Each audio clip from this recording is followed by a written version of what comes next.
सल्लल्लाहु अलैहि या रसूल अल्लाह वसल्लम अलैहि या हबीब अल्लाह। है लख एहसान रब रहमान मेहर करे महबूब दिनुई। है लख एहसान रब रहमान मेहर करे महबूब दिनुई। मेहर करे महबूब दिनुई। मेहर करे महबूब दिनुई। खूब खुशल जो खूब दिनुई है मेहर करे महबूब दिनुई। खैर खुशल जो खूब दिनुई।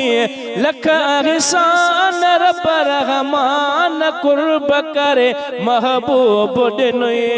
लख एहसान रब रहमान मेहर करे महबूब दिनुई। मेहर करे महबूब दिनुई। मेहर करे महबूब दिनुई। खैर खुशल जो खूब दिनुई। लख एहसान रब रहमान मेहर करे महबूब दिनुई। है इसमो अखुलते चुमदा हूँ। इसमो अखुलते चुमदा हूँ। बाह खेलो दे घूमता हूँ। इसमो अखुलते चुमदा हूँ। ही इसमो अखुलते चुमदा हूँ। बाह खेलो दे घूमता हूँ। अजु इंसान रब रहमान मेहर करे महबूब दिनुई। लख एहसान रब रहमान मेहर करे महबूब दिनुई। मेहर करे महबूब दिनुई। मेहर करे महबूब दिनुई। खैर खुशल जो खूब दिनुई। लख एहसान रब रहमान कुर्ब करे महबूब दिनुई। मेहर करे महबूब दिनुई।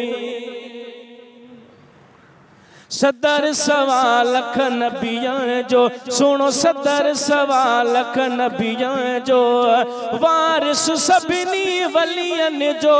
सदर सवा लख नबियां जो सुनो सदर सवा लख नबियां जो वारिस सभिनी वलियन जो। जग जी जान रब रहमान मेहर करे महबूब दिनुई। लख एहसान रब रहमान मेहर करे महबूब दिनुई। मेहर करे महबूब दिनुई। खैर खुशल जो खूब दिनुई। लख एहसान रब रहमान मेहर करे महबूब दिनुई। मेहर करे महबूब दिनुई। जहीं जेल कायनात कयई। जहीं जेल कायनात कयई। पैदा दी हुए रात कयई। जय जेल कायनात कयई। रब जय जेल कायनात कयई। पैदा दी हुए रात कयई। जुमले जहान रब रहमान मेहर करे महबूब दिनुई।